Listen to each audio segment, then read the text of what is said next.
record. But we have here with us, we have Kim, who is fabulous in her 40s. She's a 5-star diamond coach, 2015 premier coach, and her team is in contention for elite for 2016. She is a Success Club 5 legend, Success Club 10 all-star, and has been coaching since March of 2014. And Megan says she's super, super excited to meet her at Leadership next week. Yeah. I'm excited to hear what you have to say about building your team, as I'm sure the rest of the team is too. So I will let you take it away. Well, thank you for that introduction, Kristen. And like we discussed, we're not too jealous that Megan can't be here. Or a little jealous because she's in Mexico. But yeah, she and I connected on a Facebook group for, I think it was for 5-star and above. And she just seemed so sweet. She did such a great job on our team's call. So hopefully I can live up to that.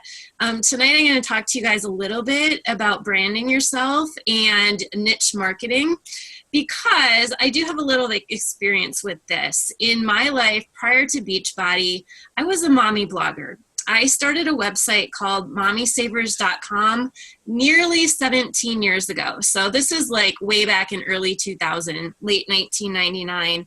I had just become a mother, and I really wanted to stay home with my kid. I didn't want to send her to daycare. It took me about a year to get to that place. I was working part-time. We were kind of juggling shifts. So a lot of like the younger moms that want to make Beachbody their full-time business because they want to be home with their kids, I totally understand that, because that was me only 17 years ago, long before Beachbody. So what I did is I created a website called mommysavers.com, and this was like way back in the early days of the internet, where there really weren't too many sites out there, niche sites for moms that were interested in saving money.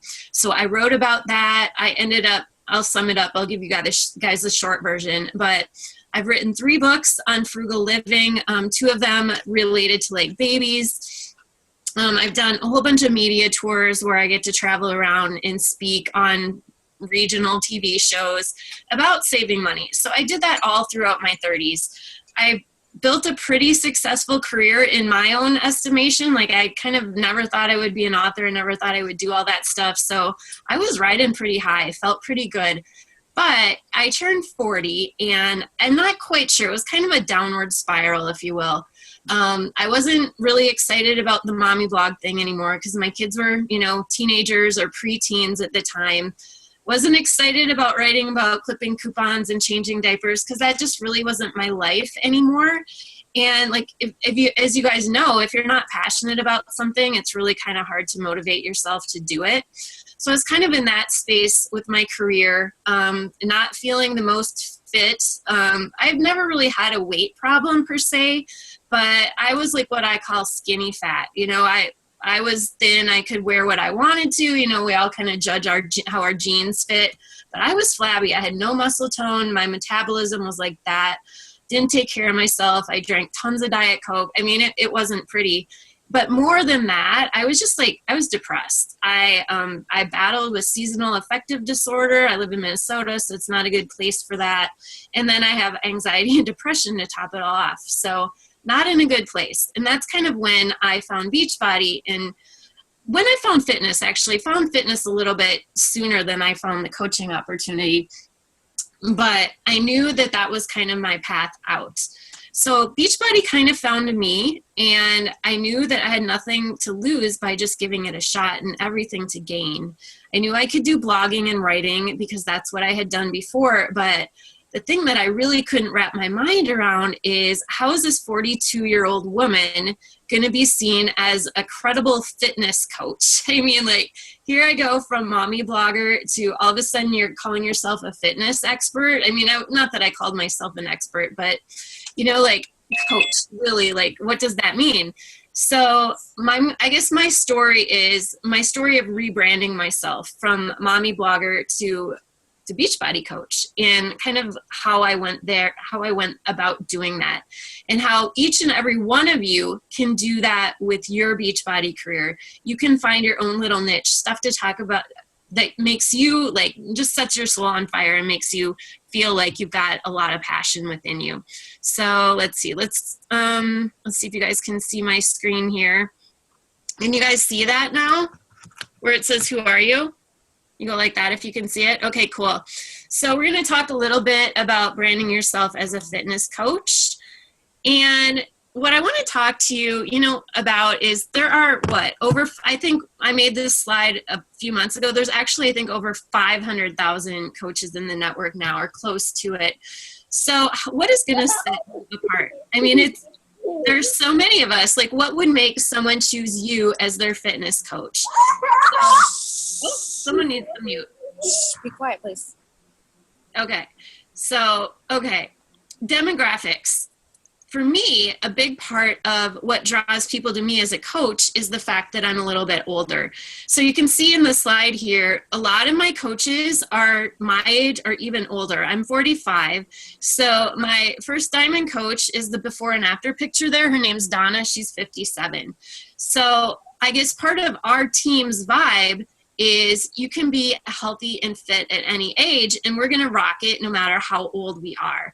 And I'm proud of that. I mean, look at Denise. She's 52 and she looks amazing. So not that I do have younger coaches on my team too. I'm not saying it's all like old women that we cater to, but that has definitely been something that I've used to my advantage, something that I actually thought would work to my detriment. Like, I thought, who's going to want a 42-year-old coach at the time when I started? Like, who's going to think that I can do it when, there's so many other people out there that are more fit, younger, all that kind of stuff. So it actually turned out to be a blessing for me. My lesson with that is whatever you think is your flaw or is your weak point, it might actually turn out to be your strength. So lifestyle is another thing. If you've got little kids, that's definitely part of your brand. You're going to attract other moms with little kids. So you can be talking about things like, planning meals when, you've got your little rugrats in the kitchen tugging at your, whatever. So those are the things that make you who you are. You have to be genuine. You have to talk about your daily life. So those things are all really important with branding. Interest. Now, this is kind of where it gets fun. I'm a runner, so I do a lot of running posts. I mean, of course, I do Beachbody workouts too, but I have attracted a lot of runners to my team because I will use hashtags for the races that I'm in. I will use those hashtags on Instagram to connect with other runners. So what are you into? Do you have any special fitness interests? And it doesn't even have to be fitness. It could be, like I have some examples here. Dogs. I've got a golden doodle. So I actually connect with other golden doodle owners. Are you into gardening? I've got a coach that's a beekeeper. I mean, how random is that? But you know what? That's what she does, and she uses that to her advantage. There's a whole community of beekeepers out there. Like, who knew? But whatever it is that you're interested in, you run with it because that's what you talk about in your daily life. And just leverage what makes you you, and you will stand out among the crowd. Okay, here, let's move on. Okay, so you guys have probably heard about an avatar or a brand persona already. This is mine. It's Claire from Modern Family. I picked her because we're about the same age. We have, about kids about the same age, teenagers at home. I just feel like as far as a fictional character goes, she's probably the closest to who I would be like.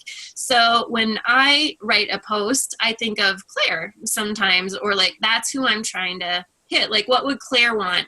What are her interests, her hobbies? What does her day-to-day life look like? So if you guys want to think of somebody that is similar to you, it doesn't have to be someone on TV or in the movies or anything like that. You can make up someone. I've seen, people just take random photos and make a description around that person. But I think the most important thing is just to get inside the brain of what your avatar would be. Okay, let's see. Okay, so I'm going to go back to that other slide. I had them out of order. So what does Claire need help with? What are her daily struggles?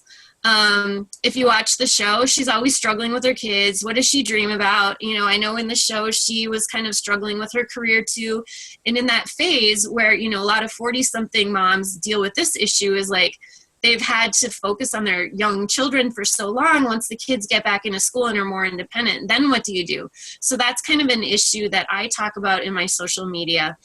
And a lot of women in their early 40s or late 40s or mid 40s, they struggle. Of course, weight gain is a big thing, and people have lost a sense of identity. You know, like I said, people have been focusing on their kids and their family for so long that they have kind of lost sight of themselves. So that's me and Claire, like where I used to be. I saw a lot of myself in that, and that's how I can address my social media, like really target my market, because I know that that's what they're dealing with. Okay, so here's the other slide I skipped over. Don't want you to try to be all things to all people.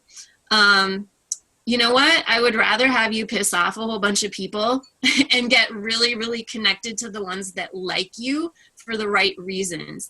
Just know that you can't make everybody happy. And as soon as you get over that and kind of I don't give a, whatever, you will have so much more success with your career. You will feel so much more confident in what you're doing. You really have to develop a tough skin with this job, because you're going to get rejected, 9 times out of 10. I always tell my new coaches that as soon as you can get a tough skin, get over what rejection feels like and not really care about it, that's when the magic happens. So when you do that, when you're able to be strong and confident and be yourself and screw the rest, pardon my French or whatever, but like really, you can't be all things. So the more true, the more authentic you are to yourself, the more loyal your people will be. The ones that really like you will really, really like you. And the ones that don't, you don't need them anyway. So what I want you to do, this is kind of a little exercise that I have people do. What are 3 to 5 things that you're most passionate about? And these do not have to be fitness. In fact, it's almost good if they're not, because it gives you something more to talk about than just Beachbody. So like for me, it's being over 40. I talk about that all the time. I talk about like being a mom to teens. Not that I'm passionate about that, but that's my life. I love music, going to concerts. I like drinking beer. So I know I've actually had people like message me and say, I want you to be my coach because you don't tell me I can't drink beer. So, I mean, that's just something that I put out there. I love traveling. I like clothes. So that's kind of like my 3 to 5 things. So I want you guys to all think about, those are the things that you will never get tired about talking about. Okay, so we kind of talked about this one already. What makes your audience tick? What do they think? What do they do? What do they feel? So you really want to get inside their brains and, like what do they want? Like, why do they want to lose weight? Why do they want to eat clean? What's their main motivation? So the more you can provide answers to those questions and really get inside their brain, the better off you're going to be and the more connected that they will feel to you. So I have on the bottom there, provide purpose-driven content. You don't want to just post pictures of yourself drinking Shakeology or doing your workout. I want you to tell more of a personal story. Like what did you feel like before you started drinking Shakeology and what has it done for you? That's your story. Or as you're doing 21 Day Fix and you come across that non-scale victory, like, oh my gosh, I can finally do burpees without stopping and like gasping for air. Like things like that is what your audience will be listening to and paying attention to. Those mean more than, just a random selfie. So always think of the purpose behind your post and add value. Visual identity, that's just part of being consistent. You might want to like think of a magazine that your avatar might enjoy. Like for me, Real Simple, that fits my demographic. That would probably be something that Claire would read. So I like looking at that just for like fonts and colors and layouts and things like that. And you can kind of form your social media posts along with that. I have a lot of the same color palette that I work from. I have like 3 or 4 fonts that I prefer. So I do try to stay consistent with that so that when people see my post that they know that that's me. It creates consistency. It builds your brand identity. I'm not saying you can't veer from that a little bit, but it does help if you kind of pick something. and just stick with it. Okay, so we're going to talk a little bit about your posts here, because so you've created your niche, you know who your avatar is, you know what kind of makes them tick, but if you aren't using that to your advantage, that's where you're kind of missing out. So we talked a little bit about the purpose of your content, and not just doing the random selfies and the pictures of the Shakeology. So I kind of think of posts having three purposes. You're either informing them about something or teaching them, giving them a tip, sharing information. Like, let's take Shakeology, for example. Instead of just posting a picture of Shakeology, maybe say something like, did you know that Shakeology has chia seeds, and chia is a great source of fiber and protein. So you might want to do something like that. It actually serves as educating them as opposed to just, you know, the stupid picture. And I'm going to say it, it's stupid. I hate it when people hold up just a picture of them with their shake. So, okay. You also might want to inspire them. What is something that you've learned through personal development? And always use your own personal story for this. That will make you relatable. You know, maybe mention something like, oh, when I was reading in this personal development book today, I read this passage and it made me think of a time when I was, you know, like fill in the blank. But now, you know, that you're kind of getting where I'm going with this. Like, you want to give people an inside scoop into what was going through your mind, but also inspire them to know that they can do better. They can come out of it if they're in a dark place. And of course, you know, entertaining is always good. If you can be funny or light or I'm usually a little snarky with my posts. Even like some of those funny memes that go around, those are okay to share once in a while because they do get a lot of traction. You know, I use them when I'm kind of like feeling in a slump. I don't know what to post. So it's never not a bad thing just to like pull those out and post those once in a while too. But when you use content from another source, always put your own slant on it. Like, why did you think that was funny? Or if you're sharing a link about, you know, I see stuff on Beachbody, like 5 of our favorite dry shampoos, like then add something like, oh, you know, I tried this brand. I tried brand number 3 and I wasn't too happy with it. Always make sure you add your own comments to those types of things. Okay. So talk about tone too. Like if you're having a hard time writing your posts, what I suggest doing is grabbing your phone and just using the microphone feature in the notes section so that you are coming across as talking like a friend or a cheerleader.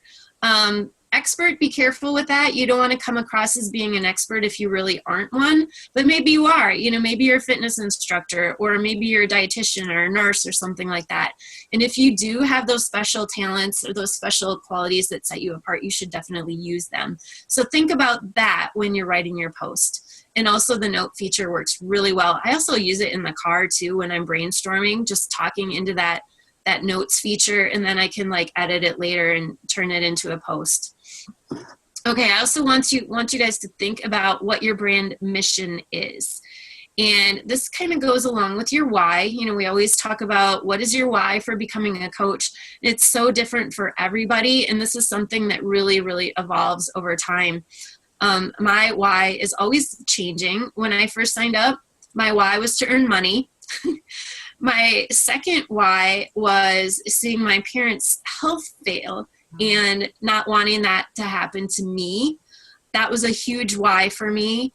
You know, and my dad actually ended up passing away last year. So that has reinforced that why for me. He had multiple health problems. He ended up dying from lung cancer. So I never want that. I never want cancer to be part of my history. So I talk about that in my story. But I would say my overarching brand mission goes back to my avatar. It's helping women in their 40s or, you know, as they get a little bit older, really reclaim who they are and find that spark that makes them who they are and makes them fulfilled, whether it's through health or fitness or personal development or spirituality or whatever the case may be. I just want to help women be the best that they can. So really think about that, because that will drive so much of your content. Okay, so let's put our personal brand into practice. You know, I have I'm just using these slides as a guideline. You guys have talked about a lot of this already.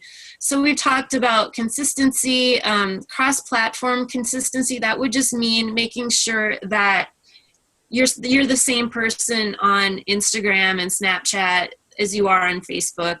If you have friends on multiple platforms, if you're creating messages or like forming relationships with potential customers, you don't want them to find you on some other social platform and not be able to recognize you. I know that some people feel a little bit more free to be themselves on Instagram or Snapchat, and that is totally fine. But don't pigeonhole yourself as like some fitness guru on Facebook and then go off on Instagram and be this big party animal, because that would be inconsistent, wouldn't it? So with hashtag use on Instagram, I always look for ones that aren't super overused. I would say anything below like 50,000, like when you start entering your hashtag and it comes up the number of times that hashtag has been used. If it's below 50,000, that's okay. If it's less than 10,000, that's even better. And the reason being is you don't want these hashtags like fitness is so general that it's going to get diluted and pushed down in the newsfeed immediately. So you want to use those hashtags somewhat consistently and use ones that are compatible with your brand. So I'm not going to get too far into Facebook ads, but you can also target your Facebook ads to those likes and interests that your demographics have. Like for instance, if Claire likes Real Simple, maybe I will target an ad to women between 35 and 50 that also like Real Simple magazine. So I guess my point with that is use that avatar and her interests and all the things that go along with that to target your audience, because those are going to be the people that you want to connect with anyway. I also like to come up with different challenge group themes, and it could be a free group. It could be a challenge group. It could be, just a hybrid group.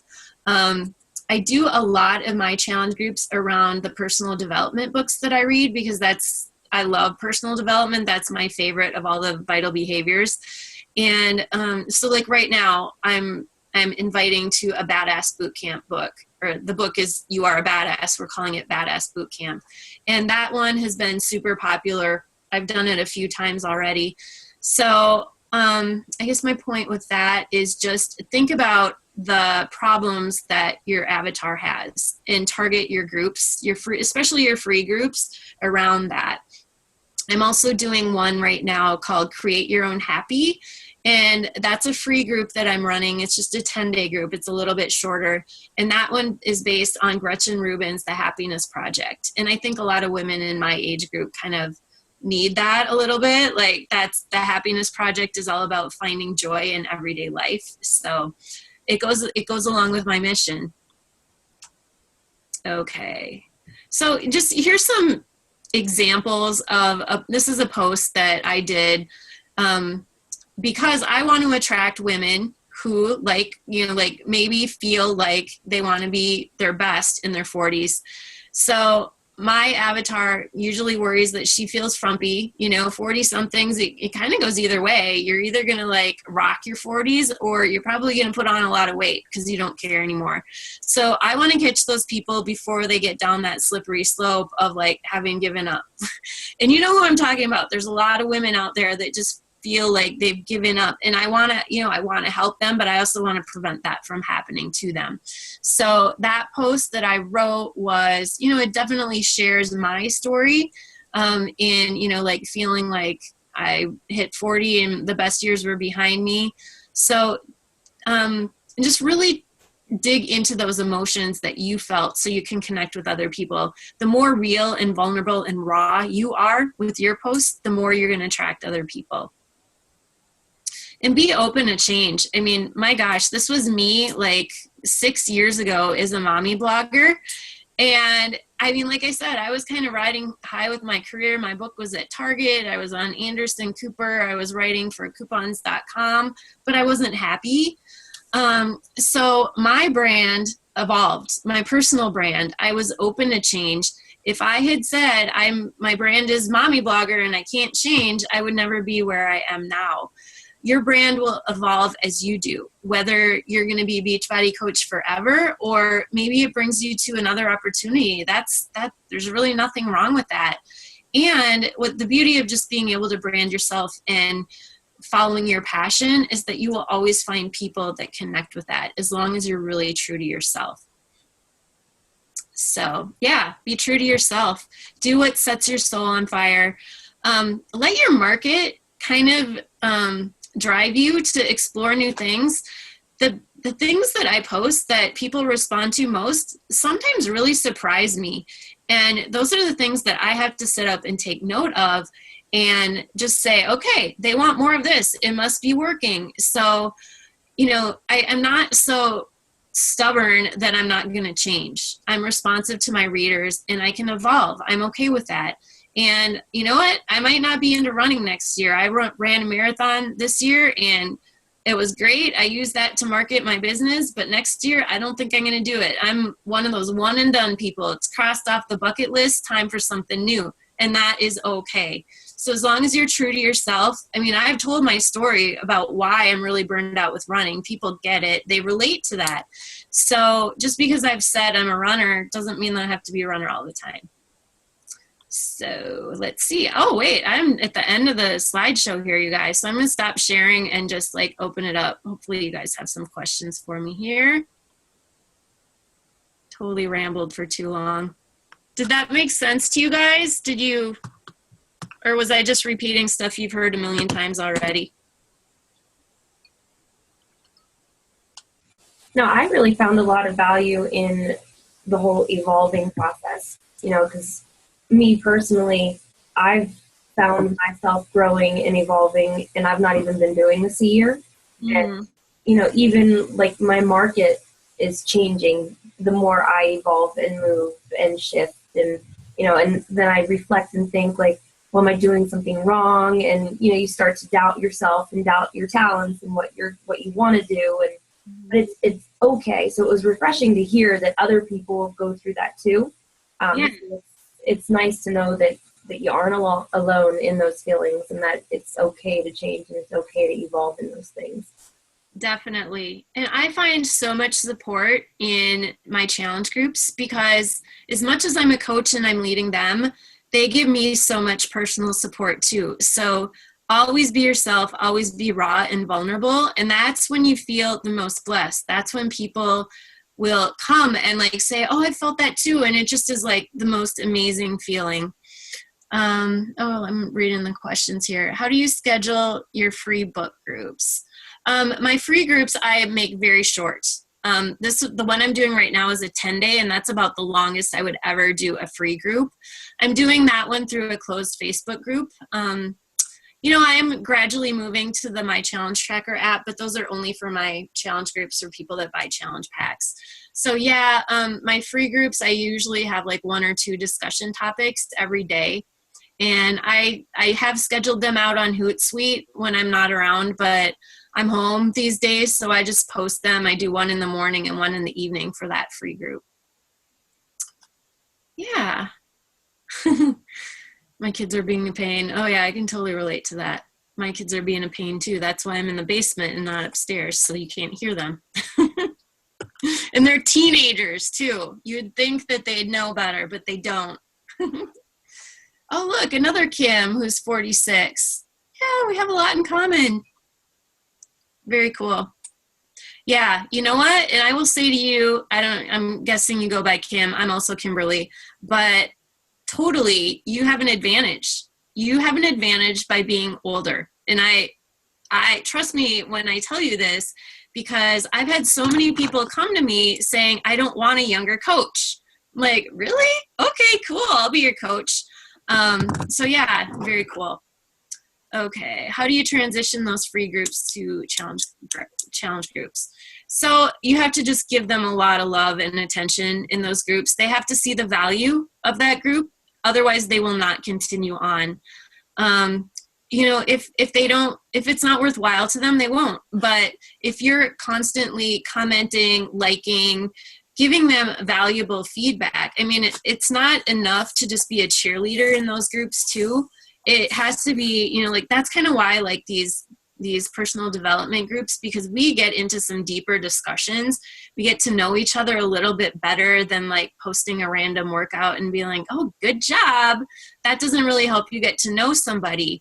So I use free groups as a way to get to know people and to really get to know them personally. So think about a personal development book maybe that you love and do a free group around that. I actually have a YouTube video that I've done on how to like take a book and turn it into a challenge group.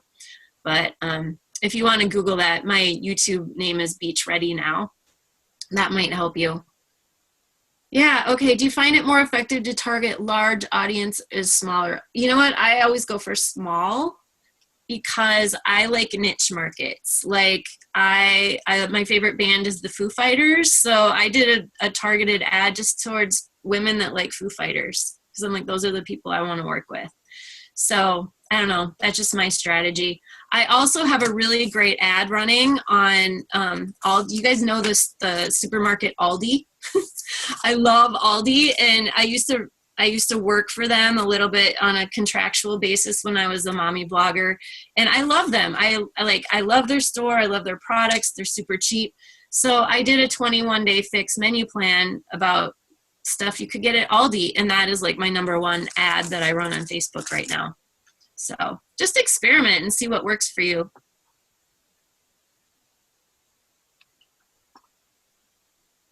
Okay, you know what? Francesca wants to know if she can only use Instagram.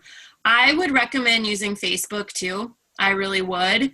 I'm not an Instagram. I don't recruit a lot from Instagram. I kind of do it just for fun. It's kind of my fun space. I recruit well, the thing is I have a blog, so I get a lot of traffic through Pinterest and my blog, but I think Facebook is really kind of necessary in this business. It really is. So many groups. I mean, just look at all the Beachbody groups. I'm guessing your team group is on Facebook because all the other ones are. I don't know of any that really aren't right now. Even Beachbody Corporate has tons of stuff on Facebook. So yeah, I would definitely expand. And you know what? If you are not comfortable posting on your personal wall, I would start a like page. And I would do that right away because I have so many people. I did not want to do stuff on my personal wall either. So I started my like page immediately because I knew I'd have to be consistent with social media, but I wasn't going to do that on my personal wall. So, yeah.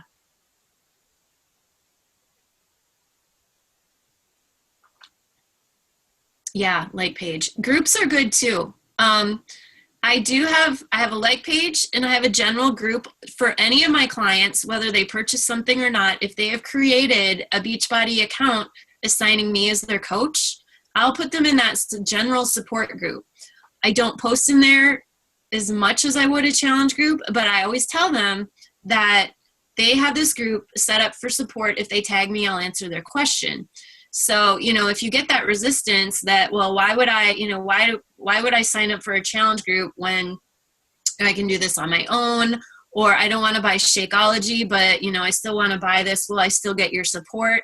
Yes, you always want to have a place to put them. So I put them in that general group. And I have lots of people that are active in that group. Hardly any of them buy Shakeology, but every 2 weeks I'll post about my challenge group, and I do get a lot of people that will go from being just a regular customer to being a challenge group participant. So it depends on how much time you have too. I mean, I have enough time to do a like page and a group. You might not. So I would probably pick a like page over a group if you're short on time. Does that help? Hopefully. Okay, manage. Yeah, like Instagram and Facebook at the same time. I'm trying to think if Hootsuite will let you do that. Hootsuite is a great auto scheduler. I'm not quite sure if they do Instagram. But I would recommend auto scheduling a lot of your posts if you're short on time. Facebook allows you to auto schedule on a like page. You have to go through a third-party platform like Hootsuite or Buffer to post to a group. But their subscriptions are pretty cheap. I'd say you can probably get, what is Hootsuite, like $6-7 a month. It doesn't cost a whole lot. But if you have a difficult time managing more than one platform, stick to one. You don't want to be inconsistent in your social network. Like if you can't keep up with Instagram, then don't do it. There's Don't use it for your business. Just use it for fun. Yeah. There's that option when you go to Instagram to also post what you're posting on Instagram to Facebook at the same time. So I didn't know if that was like a good thing to do. Yeah, okay. So now I know what you're talking about. I would not do that because that is implicit posting. There's implicit and explicit posting. So it depends on if you're posting from Instagram to Facebook, Facebook won't weight as heavily as if you were to actually go to Facebook and post it. So not as many people will see it. If you're short on time, it's better to do it that way than not at all. So you're just going to have to kind of weigh the options. I always try to post, natively or whatever you want to call it. Sometimes those third-party platforms don't get seen as often. With groups, everyone sees group posts. But if you're talking about your personal page or your like page, then I wouldn't use a third party. And when I first started using Hootsuite, that was before Facebook allowed you to auto schedule on the like pages, but now you can. So I've been doing that quite a bit on my like page. And honestly, you guys, I'm not an Instagram expert by any means. I don't really recruit that much from Instagram. I just use it for fun. And I don't know. It's like my happy place. I don't do a whole lot of business there. But I know that that's probably because I'm a little bit older too. My market isn't really on Instagram as much as they are on Facebook. So you kind of have to go where your market is. I see a lot of younger coaches have tremendous success with Instagram, and even finding paid shout outs. If you Google pay for shout outs or whatever on Instagram, you can find different services in the fitness industry that will promote your post for $15-20. Might be money well spent depending on how much traction you get from that. I have had a few other coaches say they've had good luck with that. And I think it's good luck in that, they get a ton of response, but I'm not quite sure how their conversion rate is once they get that email or that lead. I don't know that they really turn into a challenger, but something to try anyway. Kimberly, those 46-year-old women, they're just not biting on Instagram, are they? Okay, Jennifer has a tip about post-cron. Yeah, okay, that's cool. Better than Hootsuite. Yeah, and I'm old school. I've been doing this forever, so I've had a Hootsuite account for since the dark ages, and I haven't looked into anything new, so that might be a better option. Yeah, there's always newer and better stuff coming out. Kim, can you repeat what you were saying in the very beginning of what you just finished saying? You said, I recommend that everybody try this, and then I missed the very beginning part. I'm so sorry. No, I'm just trying to think what I was saying in the beginning. Everybody, I'm sorry, I don't even know what you're talking about. Does anyone else know? Okay, what was it about? Just a way to promote posts or to increase engagement on posts. Not quite sure. You were talking about conversion rates, and you aren't sure what people's conversion rates are, but it's do you mean on Instagram with the shout outs? Maybe that's what. Okay. Yes. So okay, thanks for clarifying. I'm sorry for spacing out. I'm old. My brain doesn't work. But okay, so I've heard from a few of my upline coaches have bought shout outs on Instagram, and I'm pretty sure that, oh God, what's her name? She's number 2 or 3 right now. Doesn't matter. God, okay, brain fart. But anyway, oh gosh, she does tons of stuff on Instagram, and she pays for her shout outs. I'm sorry, you guys. I'm totally blanking on her name, but she's in the top 5 of coaches right now. So anyway, Instagram shout outs is what you want to Google. There are bunch of different services that will do this for you. And depending on the size of the Instagram account that's actually shouting you out or mentioning you or whatever, you can pay anywhere from like 15 on up to like hundreds of dollars for that visibility. I have not personally done it. The coaches that I have heard that have done it have gotten a lot of leads, and usually they are like coach leads. Like they advertise the business opportunity, not the challenge group. But I guess what my question would be is, do those people actually convert and sign up as coaches, and do they end up sticking? And I'm not quite convinced that it's worth it, because I haven't had anyone say definitively yes that this really works. So you might get a bunch of names that you can start forming with, but will they end up as coaches? I don't know. And quite truthfully, if I'm not convinced that it's going to work for me, I probably would stick to something that I know works. But no, it's not Bonnie Engel. It's oh my gosh, I'm so sorry. I can't think of her name. Angie Belmar, that's it. She does tons of stuff on Instagram. So if you want to go look at her Instagram. And I know she does paid shout outs too, because you can kind of tell. I was starting to follow some of those paid services, those services that actually do shout outs, and I saw some of her posts on them. So I don't know what they cost, but obviously they're working for her. Does that help? Yes, thank you so much. Yeah. Any other questions, you guys?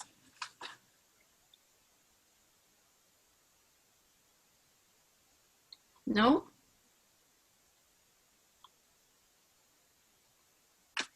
All right. Well, then I will turn the call back over to Kristen. Yeah. Thanks for listening to me. Well, I think that I can speak for everybody, and we appreciate you being here with us tonight, and a lot of value for everybody to take and, think on and put a lot of this into action. So again, thank you so much for being with us tonight, Kim. And this will all be recorded, so, we can share this with those that could not join us tonight, and look forward to putting all of this into action. So again, thanks a lot for everything, Kim, and I hope you have a wonderful night. And Thanks, everybody else. Yep. Yeah. All right. Take care. Bye. You guys, everybody have a good night.